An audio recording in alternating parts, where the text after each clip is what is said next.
सुबह के 6 बजे थे। शहर अभी पूरी तरह जागा नहीं था। सड़कों पर झाड़ू की आवाज थी, दूध की साइकिल की घंटी थी और एक दुबला सा लड़का कंधे पर बोरा लटकाए कूड़े के ढेरों के बीच घूम रहा था। निखिल, हटे हुए कपड़े, पुरानी चप्पल और माथे पर हमेशा एक शिकन, जैसे वह कुछ सोचता ही रहता हो। निखिल कचरा बीनता था, लेकिन उसका ध्यान कभी सिर्फ कचरे पर नहीं रहता था। टूटी हुई बोतलों में उसे कोण दिखाई देते थे, मुड़ी हुई तारों में उसे पैटर्न दिखते थे। सड़क पर खड़ी गाड़ियों की नंबर प्लेट उसे कोई साधारण नंबर नहीं लगती थी, उसे उनमें सीरीज नजर आती थी। लोग कहते थे ये लड़का थोड़ा दिमाग से ढीला है, हर वक्त दीवारों पर नंबर लिखता रहता है, पागल है। लेकिन सच्चाई ये थी कि निखिल की समस्या दिमाग की नहीं, दुनिया की थी। उसी सड़क के ठीक सामने एक ऊंची दीवार के पीछे शहर का सबसे महंगा स्कूल था, होराइजन इंटरनेशनल एकेडमी। ये वह स्कूल था जहां बच्चों से पहले उनके पिता की हैसियत देखी जाती थी। सुबह 8 बजे एक के बाद एक लग्जरी कारें आने लगीं। सूट बूट पहने ड्राइवर, ब्रांडेड बैग्स, चमचमाते जूते। निखिल अक्सर अपना बोरा नीचे रख देता और उसी गेट को देखता रहता। उसे बच्चों से जलन नहीं होती थी, उसे बस यह जानने की जिज्ञासा होती थी कि अंदर क्या पढ़ाया जाता है। उसी दिन स्कूल में कुछ अलग माहौल था। 12वीं क्लास के बच्चे चुपचाप बैठे थे, किसी के चेहरे पर मुस्कान नहीं थी। क्लास में एंट्री हुई प्रोफेसर समर प्रताप की। समर सर देश के जाने माने गणित विशेषज्ञ थे। उनके सवाल सिलेबस नहीं, सोच बदल दिया करते थे। उन्होंने बिना कुछ बोले ब्लैक बोर्ड की तरफ रुख किया और लिखना शुरू किया, लाइन दर लाइन, सिंबल दर सिंबल। पूरी क्लास की सांसें थम गईं। यह सवाल सिर्फ गणित नहीं था, ये लॉजिक, समय और संभावना तीनों को तोड़ता हुआ सवाल था। 20 मिनट तक कोई आवाज नहीं आई। फिर प्रोफेसर बोले, ये सवाल मैंने खुद बनाया है, 15 साल से इस पर काम कर रहा हूँ, आज तक पूरा हल नहीं मिला। पूरी क्लास में हलचल मच गई। फिर उन्होंने कहा, अगर कोई इसे हल कर दे तो मैं मान लूंगा कि आज भी जीनियस पैदा होते हैं। घंटी बजी, बच्चे बाहर निकल गए, लेकिन किसी ने नहीं देखा कि क्लास की खिड़की के बाहर लोहे की ग्रिल पकड़े निखिल खड़ा था। उसकी उंगलियां काली थीं, नाखून टूटे हुए, लेकिन उसकी आंखें बोर्ड पर जमी हुई थीं। उसे वह सवाल डरावना नहीं लगा, उसे वह सवाल एक अधूरा नक्शा लगा, जैसे कोई रास्ता उसे बुला रहा हो। चपरासी ने डंडा दिखाया, भाग यहाँ से, स्कूल गंदा मत कर। निखिल चला गया, लेकिन उसका दिमाग वहीं रह गया। रात हो गई, झुग्गी में अंधेरा था, माँ खांस रही थी, पिता नशे में बड़बड़ा रहे थे, पेट में भूख थी, लेकिन निखिल बार बार वही सवाल सोच रहा था। उसे लगा अगर वह उसे सुलझा ले तो शायद उसके अंदर की बेचैनी खत्म हो जाएगी। रात के 2:30 बजे निखिल उठा, वह स्कूल की तरफ चल पड़ा। पीछे का टूटा हुआ गेट, अंधेरे गलियारे, सोता हुआ गार्ड। वह क्लासरूम तक पहुंचा, खिड़की खुली थी, ब्लैक बोर्ड अब भी वहीं था, सवाल अब भी वहीं था। निखिल ने चौंक उठाई, उसके हाथ कांप रहे थे। डर पकड़े जाने का नहीं था, डर यह था कि कहीं वह गलत ना हो जाए। उसने पहला स्टेप लिखा, फिर दूसरा, फिर तीसरा। जैसे जैसे वह लिखता गया, उसका डर गायब होता गया। वह भूल गया कि वह गरीब है, वह भूल गया कि वह कचरा बीनता है। उस वक्त वह सिर्फ सोच रहा था। 3 घंटे बाद पूरा बोर्ड भर चुका था। निखिल रुका, उसने आखिरी लाइन देखी और अचानक उसके चेहरे पर एक अजीब सी घबराहट आ गई। वह समझ गया था, सवाल का जवाब सिर्फ एक नहीं था। ये सवाल भविष्य के अलग अलग नतीजे दिखा रहा था। निखिल ने कुछ मिटाया, फिर दोबारा लिखा और अंत में उसने कुछ ऐसा किया जो किसी किताब में नहीं था। उसने बोर्ड के एक कोने में एक छोटा सा निशान बनाया, फिर चौक रखी और चुपचाप चला गया। अगली सुबह प्रोफेसर समर प्रताप क्लास में आए। जैसे ही उनकी नजर बोर्ड पर पड़ी, उनका चेहरा पीला पड़ गया। यह तरीका, यह तो मैंने सोचा ही नहीं। फिर उनकी नजर बोर्ड के उस कोने पर गई, वह छोटा सा निशान। उनका हाथ कांपने लगा, क्योंकि वह निशान एक चेतावनी था और उस चेतावनी का मतलब था यह सवाल हल नहीं किया गया, यह सवाल भविष्य को बदल सकता है। सुबह की क्लास खत्म होने के बाद भी professor summer Pratap black board के सामने खड़े रहे। वह छोटा सा निशान उनकी आंखों के सामने घूम रहा था। वह निशान कोई गणितीय स्टेप नहीं था, वह एक चेतावनी थी। उन्होंने धीरे से बोर्ड पर हाथ फेरा। ये लड़का या तो पागल है या फिर मुझसे कहीं आगे है। उसी शाम स्कूल की एक इमरजेंसी मीटिंग बुलाई गई। कमरे में बैठे थे प्रिंसिपल मृणाल चौधरी, ट्रस्टी और स्कूल के कुछ बड़े डोनर्स। प्रोफेसर समर ने बोर्ड वाला सवाल और उसका हल सबके सामने रखा, लेकिन जैसे ही उन्होंने उस छोटे निशान की बात की, कमरे का माहौल बदल गया। प्रिंसिपल ने कुर्सी से टेक लगाई, सर हमें चेतावनी नहीं, हमें रिजल्ट चाहिए। एक ट्रस्टी बोला, अगर यह सवाल सॉल्व हो गया है तो हमें देश को बताना चाहिए, ये स्कूल की ब्रांड वैल्यू बढ़ाएगा। प्रोफेसर ने धीरे से कहा, लेकिन जिसने इसे किया वह हमारा स्टूडेंट नहीं है। कमरे में सन्नाटा छा गया। तो प्रिंसिपल मुस्कुराए, तो क्या फर्क पड़ता है? यही पहली बार प्रोफेसर समर को समझ आया, ये लड़ाई गणित की नहीं है, ये लड़ाई सच और शो ऑफ की है। अगले दिन स्कूल में प्रेस बुला ली गई। बड़े बड़े बैनर लगे, होराइजन इंटरनेशनल, जहां जीनियस पैदा होते हैं। स्टेज पर एक लड़का बैठा था, साफ यूनिफॉर्म, महंगा चश्मा, नाम कबीर मल्होत्रा, स्कूल का टॉपर, मैनेजमेंट का फेवरेट। मीडिया के सामने उसे हीरो बना दिया गया। ये सवाल मैंने रात भर में हल किया, कबीर बोला। प्रोफेसर समर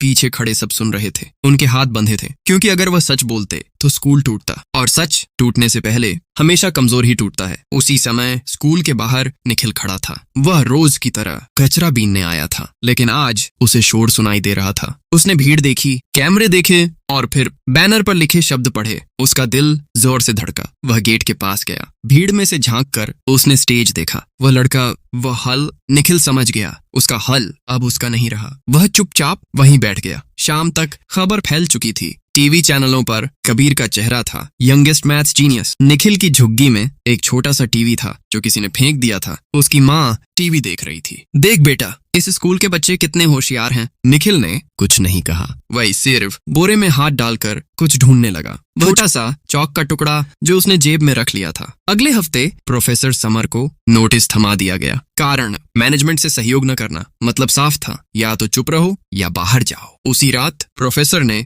पहली बार निखिल को ढूंढने की कोशिश की। वह उसी गली में पहुंचे जहां झुग्गियां थीं। निखिल उन्हें देखकर डर गया। मैंने कुछ नहीं चुराया साहब, मैं बस। प्रोफेसर ने उसे रोक दिया। मुझे सब पता है और यही मेरी सबसे बड़ी गलती है। उन्होंने उसे सब बताया। Press conference. कबीर झूठ। निखिल चुपचाप सुनता रहा। फिर उसने कहा, तो रहने दीजिए, अगर सच बोलने से आपकी नौकरी चली जाएगी तो सच का क्या फायदा। यह सुनकर प्रोफेसर की आंखें भर आईं। 2 दिन बाद एक और झटका लगा। स्कूल ने निखिल पर आरोप लगाया गया। अनधिकृत प्रवेश, स्कूल की प्रॉपर्टी को नुकसान। पुलिस आई, निखिल को उठा ले गई। अखबारों में एक छोटी सी खबर छपी। स्कूल में घुसने वाला बच्चा पकड़ा गया। कोई नहीं जानता था कि वही बच्चा उस सवाल का असली हल था। जेल की छोटी सी कोठरी में निखिल चुप बैठा था। उसके दिमाग में वही सवाल घूम रहा था, लेकिन इस बार नंबर नहीं घूम रहे थे। इस बार एक सवाल घूम रहा था, अगर सच की कीमत इतनी है तो क्या सच जरूरी भी है। और यहीं निखिल ने एक फैसला लिया, एक ऐसा फैसला जो अगले हिस्से में पूरे सिस्टम की नींव हिला देगा। निखिल को थाने से जमानत पर छोड़ दिया गया। कोई माफी नहीं, कोई सफाई नहीं, बस एक चेतावनी। दोबारा स्कूल के आसपास दिखा तो सीधे जेल। निखिल चुपचाप अपनी झुग्गी की तरफ चला गया। उस रात वह पहली बार रोया नहीं। उस रात उसने पहली बार सोचना बंद किया। दूसरी तरफ होराइजन इंटरनेशनल एकेडमी देश भर में चुका था। News channel, interview, seminar. Kabir Malhotra अब सिर्फ स्टूडेंट नहीं रहा था, उस नेशनल टैलेंट बन चुका था। उसी दौरान एक बड़ी कंपनी की एंट्री हुई, एरियन डेटा सॉल्यूशंस। एक ऐसी कंपनी जो भविष्य की गणनाओं पर काम करती थी। Share market, traffic control, defence simulation. उनकी नजर उस इम्पॉसिबल इक्वेशन पर थी। मीटिंग हुई, डील साइन हुई। स्कूल को पैसा मिला, कबीर को पहचान मिली और उस सवाल का हल अब प्रोडक्ट बनने वाला था। इसी बीच प्रोफेसर समर को सस्पेंड कर दिया गया। कारण संस्था की छवि को नुकसान पहुंचाने की कोशिश। उस रात वह अकेले बैठे थे। उनके सामने ब्लैक बोर्ड नहीं था, लेकिन वही सवाल अब भी उनके दिमाग में था और वही छोटा सा निशान। उन्हें एहसास हुआ निखिल ने हल नहीं छोड़ा था, उसने जाल छोड़ा था। कुछ दिन बाद निखिल को बुलाया गया। एक चमचमाता ऑफिस, ऐसी कांच की दीवारें। एरियन कंपनी का सीईओ उसके सामने बैठा था। हमें पता है वह हल तुमने किया था। निखिल चौंका नहीं। सीईओ बोला,